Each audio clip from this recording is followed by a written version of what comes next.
देश प्रदेश की खबरों के साथ मैं आरिफ जमाल और आप देख रहे हैं कुतुब मेल। आज की खबर दिल्ली माइनॉरिटी कमीशन को लेकर है। दिल्ली माइनॉरिटी कमीशन यानी कि दिल्ली अल्पसंख्यक आयोग। दिल्ली अल्पसंख्यक आयोग दिल्ली के अल्पसंख्यक समाज के बीच में एक जागरूकता अभियान काफ़ी समय से चलाता आ रहा है। जागरूकता इस बात के लिए कि जो अल्पसंख्यक हैं, चाहे वह जैन समाज से जुड़े हैं, चाहे सिख हैं, मुस्लिम हैं, जो भी अल्पसंख्यक हैं, जो भारतीय संविधान के अंदर, कानून के अंदर आते हैं, उनके अधिकारों को लेकर, उनकी जागरूकता को लेकर, उनकी कुछ समस्याओं को लेकर जो चाहे कानूनी तौर पर है, उस पर अल्पसंख्यक आयोग प्रदेश का उनको मदद करता है। प्रस्तुत रिपोर्ट में यह है कि अल्पसंख्यक आयोग की ज़रूरत क्यों पड़ी और उसके क्या क्या अधिकार हैं और उस अधिकारों का आप लोगों को यानी अल्पसंख्यक समाज को क्या क्या फ़ायदा पहुंचाया जा सकता है। दिल्ली के नजफगढ़ के प्रेमनगर क्षेत्र में दिल्ली अल्पसंख्यक आयोग के द्वारा चलाया गया जागरूकता कैंप का एक विशाल आयोजन किया गया, जिसकी अध्यक्षता आयोग के चेयरमैन जाकिर खान ने की, जिसके संयोजक हाजी मोहम्मद सलीम मंसूरी रहे और मुख्य अतिथि के रूप में दीनदारपुर गांव के निगम पार्षद सुखबीर शौकीन, नजफगढ़ जिले के सैयद कमरुद्दीन, मौलाना आरिफ, कारी अब्दुल समी रहे। इस कार्यक्रम का संचालन पत्रकार इरफान राही ने किया। इस मौके पर चेयरमैन जाकिर खान ने कहा कि अल्पसंख्यक आयोग का गठन दिल्ली में अल्पसंख्यक समुदायों, जिसमें 6 धर्मों के लोग शामिल हैं, मुस्लिम, सिख, ईसाई, जैन, बौद्ध तथा पारसी, इनके अधिकारों और इनकी सुरक्षा का काम, उनके हितों का कार्य अल्पसंख्यक आयोग द्वारा किया जाता है।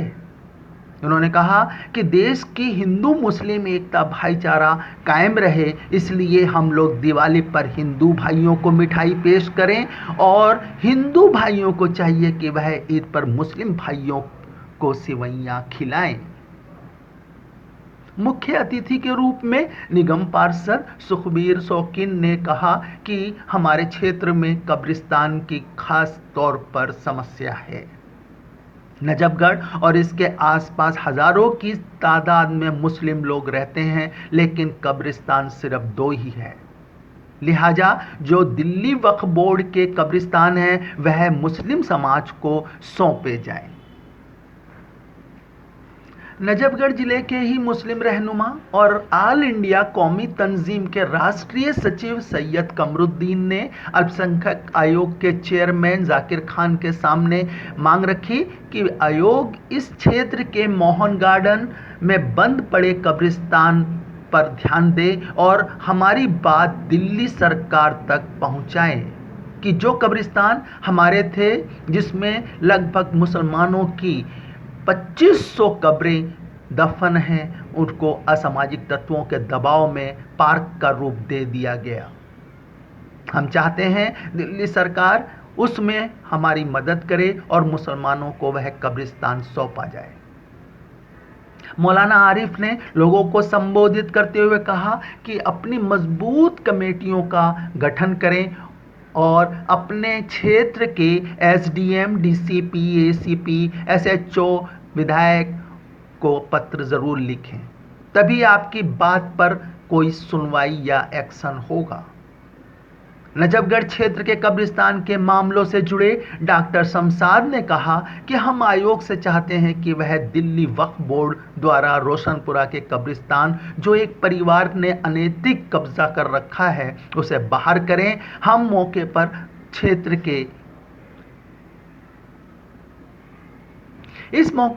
क्षेत्र के मस्जिद मदरसों के मौलाना, हाफिज और मुस्लिम तंजीमों के अलावा स्थानीय लोगों की बड़ी तादाद में उपस्थिति रही। कुतुब मेल के लिए इरफान राही, दिल्ली। सलाम दोस्तों, मैं इरफान राही और मैं हूं आज यहाँ नजफगढ़ में, नजफगढ़ के प्रेम नगर इलाके में। और यहाँ दिल्ली अल्पसंख्यक आयोग की तरफ से एक जागरूकता कैंप का आयोजन किया गया। इस कैंप में जनाब जाकिर खान, जो कि दिल्ली माइनॉरिटी कमीशन के चेयरमैन हैं, इनसे बात करते हैं। और भी कई मेहमान यहाँ पर मौजूद हैं, लेकिन सीधा बात करते हैं चेयरमैन साहब से कि क्या जागरूकता कैंप की ज़रूरत क्यों पड़ी और क्यों ये किया जाता है, किस तरीके से किया जाता है। चेयरमैन साहब, जागरूकता कैंप क्या है, क्या जागरूकता, किस चीज़ की जागरूकता? दिल्ली माइनॉरिटी कमीशन जो है पूरे दिल्ली में हर कोने कोने पे जाकर उन इलाकों में जाता है, कोशिश करते हैं जहाँ पे माइनॉरिटीज़ के लोग रहते हो, मुस्लिम इलाके हों, चाहे वो बुद्धिस्ट के हों, चाहे वो जैनी हो, वो पारसी हों, या सिख हो या ईसाई हो। तो कि दिल्ली सरकार के द्वारा जो बहुत सारी योजनाएं चलाई जा रही, माननीय मुख्यमंत्री श्री अरविंद केजरीवाल द्वारा, जो कि अक़लियतों के हक़ के लिए, माइनॉरिटीज़ के लिए, अल्पसंख्यकों के लिए हैं, मगर उन योजनाओं का लाभ कोई नहीं उठा पाता। जैसे फ़ीस वापसी योजना, हमने स्कूलों में भी बात की तो स्कूल वाले नहीं कहते कि हमें पता ही नहीं कि जो हमारे यहाँ माइनॉरिटी के बच्चे पढ़ते हैं उनको ये योजना के बारे में नहीं पता। तो हम स्कूल में जाके प्रिंसिपल से बात करते हैं और वहाँ पे जो बच्चे होते हैं उनको पेरेंट्स को बुला के बात करते हैं कि आप का बच्चा इस प्राइवेट स्कूल में पढ़ता है तो पहली से लेकर 12वीं तक सरकार आपको 48,000 रुपये तक वापस देती है, उस योजना का लाभ उठाएं। हम गरीब बस्तियों में जाते हैं, झुग्गी झोपड़ियाँ हों, चाहे जहाँ गरीब लोग रहते हैं, हम उनको बताते हैं कि 50,000 रुपये तक सरकार आपको लोन देती है बिना किसी गारंटी के, तो इस योजना का लाभ उठाएँ।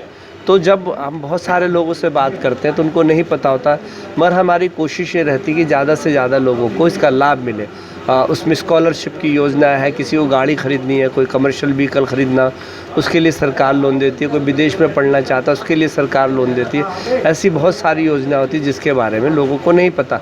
फिर अक़लियतों के जो संविधान के अंदर जो माइनॉरिटीज़ के लिए जो कानून के अंदर उनको हकूक़ दिए गए हैं, उनको जो सारी चीज़ें बताई गई उसके बारे में भी बताते हैं कि अगर आपके साथ कोई जाति होती है, आपके साथ कोई परेशानियाँ हो, कहीं आपकी सुनवाई ना होती हो, कोई आपको इंसाफ ना मिल रहा हो, तो उसकी शिकायत भी हम कमीशन में कर सकते हैं ताकि आपको न्याय दिला सकें और उसको जो भी कुछ हक की बात हो उसको हमारे साथ सुखबीर शौकीन जी हैं, इनसे बात करते हैं। आज आपने माइनॉरिटी कमीशन के चेयरमैन जाकिर खान साहब यहाँ पर खुद आपके क्षेत्र में मौजूद हैं, आपने क्या क्या डिमांड रखी, क्या क्या आपकी बातें हैं? मैं सबसे पहले तो चेयरमैन जाकिर साहब का बहुत बहुत धन्यवाद करता हूं कि उन्होंने हमारी समस्याओं को सुनने के लिए अपना कीमती वक्त निकाला और जो आयोग का काम है वो अच्छे तरीके से हमारे बीच में उन्होंने समझाया। और उम्मीद हमें जो हमने चेयरमैन साहब से जो मांग की है इस माइनॉरिटी के लिए, उनको ज़रूर उन पर अमल करके और हमारे को उसका फ़ायदा पहुँचाएँगे। मैं धन्यवाद करता हूँ चेयरमैन साहब का। क्या क्या मांग की है आपने? हमारे यहाँ जैसे सबसे बड़ी रोशनपुरा कब्रिस्तान की जो डिमांड है, जो उसमें आए दिन आपस में लोगों का झगड़ा होता है, उसको निजात देने के लिए हमने चेयरमैन साहब से रिक्वेस्ट करी है। और उसकी जो कमेटी है वो बहुत अच्छा काम कर रही है और उस कमेटी काम अच्छा कर रही है, पर जो चौकीदार है उसका आए दिन उसमें इंटरफेयर होने के वजह से आए दिन झगड़ा होता है। तो हमने चेयरमैन से मांग की और सभी लिखित में भी दिया हमने चेयरमैन साहब को, और चेयरमैन साहब ने उस पर वादा किया कि भाई आप एक डेलीगेशन लेके आइए और हम उस पर उसका काम को कराएंगे। मैं धन्यवाद करता हूँ। मुसलमान है उनकी मूल समस्याएं क्या है जो आज ये मीटिंग आयोजित करने की ज़रूरत पड़ गई? सबसे बड़ी समस्या जो मेरे इलाके के जो मुसलमान हैं, चाहे वो प्रेम विहार कॉलोनी हो, चाहे वो राणा जी किले हो, चाहे वो दीनपुर गाँव हो, चाहे वो रोशनपुरा गाँव हो, चाहे गोलाडेरी हो, सबसे बड़ी समस्या मेरे जो मुसलमान भाई हैं उनके कब्रों की, जो कब्रिस्तान की जो समस्या वो सबसे बड़ी है। क्योंकि नजफगढ़ में एक कब्रिस्तान है और रोशनपुरा गांव में एक कब्रिस्तान है, यानी कब्रिस्तान की और ज़रूरत है। बिल्कुल और ज़रूरत है, क्योंकि आए दिन वहाँ पे कुछ असामाजिक तत्व बोलूँ मैं कि वो जो रोशनपुरा की कब्रिस्तान है उन पर कब्जा करने की कोशिश करते हैं। पर वहाँ पे हमारे लोगों ने एक कमेटी बना के वक्फ बोर्ड से कमेटी बनवाई और उसमें जो कमेटी बनने के बाद जो कब्जे की बात है वो तो ख़त्म हो गई, पर आज भी समस्या कब्रिस्तान को लेकर है मेरे क्षेत्र में। तो मैं आयोग से भी डिमांड करता हूँ और माननीय मुख्यमंत्री से भी निवेदन करते हैं कि इस पर जितनी भी कोशिश हो सके वो इस उम्मत के लिए करे, इस मुसलमान भाइयों के लिए करें। हमारे साथ सैयद कमरुद्दीन साहब हैं जो कि ज़िला नजफगढ़ के नेता हैं और माइनॉरिटी सेल के ज़िला अध्यक्ष भी हैं और समय समय पर मुसलमानों से संबंधित बातें, कब्रिस्तान की बातें हों या उनके अधिकारों की बातें हैं, वो हमेशा से उठाते रहते हैं। समाचार पत्रों के माध्यम से, जलसों के माध्यम से। आइए इनसे बात करते हैं। आज दिल्ली अल्पसंख्यक आयोग आपके यहाँ आया, आपने क्या उनसे बातें रखी और आपको कैसा महसूस हुआ और क्या आप चाहते हैं? बहुत अच्छा हुआ कि हमारे जो अल्पसंख्यक आयोग के जो चेयरमैन हैं जाकिर खान साहब, वो यहाँ आए और उन्होंने बहुत अच्छी बात रखी है कि यहाँ पे अपना वो माइनॉरिटी कमीशन का एक दफ्तर खोलने का भी वादा किया है। तो मैं समझता हूँ कि यहाँ पे बच्चों की तालीम तरबियत का भी मामला आएगा, कब्रिस्तान के भी मामले आएंगे। जो कब्रिस्तान में दिक्कतें आ रही हैं, जो असामाजिक लोग जो कुछ परेशान कर रहे हैं, उन पे भी लगाम लगाई जाएगी। और दूसरी बात ये है कि इलाके के जो अफसर हैं, डीएम, एसडीएम जितने हैं, एससीपी, डीसीपी, इन सब तक के ये बात पहुंचाई जाएगी। जिस तरह से आप जानते हैं कि नाले पर जो अपना कब्रिस्तान देख रहे थे आप, जो मोहन गार्डन, वो कब्रिस्तान बंद किया गया। समझिए कि वो बहुत ज़्यादा बदमाशी उसमें की गई। किस विधानसभा में आता है? वो जो है उत्तम नगर विधानसभा में ज़मीन है, बाकी 4 विधानसभा के लोग उसमें दफन होते थे। कौन से? मटियाला विधानसभा और आपका जो है विकासपुरी विधानसभा और ये उत्तम नगर और नजफगढ़ के भी कुछ एरिया उसमें दफन होते थे। लेकिन वहाँ पे लोगों ने उसको राजनीतिक मुद्दे बना करके जो 17-18 साल से जो कब्रिस्तान चल रहा था, उसको सिर्फ महज इसलिए कि वो अलाटमेंट लेटर ले आओ और इस तरह करके उनको मिसमार कर दिया, नादिम कर दी। माइनॉरिटी कमीशन के सामने आज आपने कौन सी ऐसी मैंने ये बात रखी है उनसे कि भाई वो कब्रिस्तान को खुलवाने का काम करें। मान्य कौन सा कब्रिस्तान? ये जो मोहन गार्डन का कब्रिस्तान है वो भी खुलवाएं, क्योंकि ये कब्रिस्तान कम पड़ रही हैं। 2 ही कब्रिस्तान रह गए नजफगढ़ में, एक रोशनपुरा वाला है कि ये छोटे छोटे कब्रिस्तान है, ज़्यादा बड़े नहीं हैं। और वो कब्रिस्तान बहुत बड़ा था जो चला गया हमारे हाथ से। उसमें इतनी अब भीड़ होती है कि कहाँ ले जाएं। हर आदमी कह रहा है कि मेरा कब्रिस्तान छोटा है, मेरा कब्रिस्तान छोटा है। हर 5 साल के बाद उसमें मिट्टी डलवाई जा रही है। तो ये तमाम चीज़ें वो है। और वो तो इतना गहरा था कब्रिस्तान के, वहाँ पे अभी हम 3 बार 4 बार मिट्टी डालने के टाइम तक तो ऊपर तक आता। दिल्ली माइनॉरिटी कमीशन चेयरमैन ने क्या आश्वासन दिया आपकी इस मांग पे? उन्होंने कहा है कि हम इस बात को उठाएंगे, यहाँ के अफसरों से बात करेंगे, आपसे मिल करके, आपका जितने भी यहाँ के जो मस्जिद समय, उन्होंने कहा कि यहाँ खुद एक हम कमीशन का एक दफ्तर खोलेंगे और उसमें कभी काल आएंगे भी और सुनेंगे भी और अफसरों को बुला करके बात करेंगे। उन्होंने ये वादा किया। हमारे साथ डॉक्टर शमशाद हैं, डॉक्टर शमशाद अली, जो कि रोशनपुरा और नजफगढ़ गोयला डेरी के आसपास के जो दीनदारपुर गांव है उसके कब्रिस्तान के मसले से जुड़े हुए हैं। लगातार चिट्ठी पत्री भी करते रहते हैं। एक संघर्ष है इनका बहुत बड़ा। आइए इनसे बात करते हैं, क्या कहना है आपका? मेरा तो यही कहना है कि जो हमें रोशनपुरा के कब्रिस्तानों में जो दिक्कत आ रही है, उसमें मस्जिद की बार बार हमें रुकावट पैदा करी जा रही है। कोई भी आकर कह देता है कि पुलिस में कंप्लेंट कर देते हैं कि भाई ऐसे ऐसे ये हो रहा है, और पुलिस आकर रुकवा देती है। इसमें जो कुछ शरारती तत्व हैं, कुछ रोशनपुरे गांव के हैं, उनको रुकवाया जाए और मस्जिद का काम करवाया जाए। और रोशनपुरा के कब्रिस्तानों में जो अवैध तरीके से जो खलीलुर रहमान अपनी बस्ती बनाए हुए है, उसको वहाँ से खाली करवाया जाए। जी, आज का जो जागरूकता कैंप का आयोजन किया गया और चेयरमैन साहब आए, इतने सारे लोग आए, किन लफ्ज़ों में शुक्रिया अदा करोगे क्योंकि आपने इसका आयोजन किया? जी, मैं उनका बहुत बहुत शुक्रिया करता हूँ जो हमारे इतनी दूर नजफगढ़ में आए, और उन सभी का शुक्रिया करना चाहता हूँ जो हमारे एक ही आवाज़ पे सब लोग आए। और जो भी बात हुई कि भाई माइनॉरिटी कमीशन क्या क्या करती है, और मुझे उम्मीद है कि इस जो आज जो कमेटी जो आज जो लोग आए हैं उनकी बातें सुनी हैं, उससे ज़रूर थोड़ा बहुत मतलब अपने उनके मन में जो है एक जागरूकता आई है, जिससे कि आगे चल के हम लोगों को काम करने में, और उनको कोई अपनी परेशानी है या अपनी कोई उनकी कोई ऐसी कोई अपनी कोई उनकी दिक्कत है तो वो आगे कमीशन में कहेंगे, और इंशाअल्लाह अपने जो है सरकार से अपना जो हक है वो लेने की कोशिश करेंगे। इतने सारे लोग आपके यहाँ आए और एक लेवल पे किन अल्फाज में शुक्रिया अदा करेंगे? मैं उनका बहुत बहुत शुक्रिया करता हूँ और तहे दिल से शुक्रिया करता हूँ,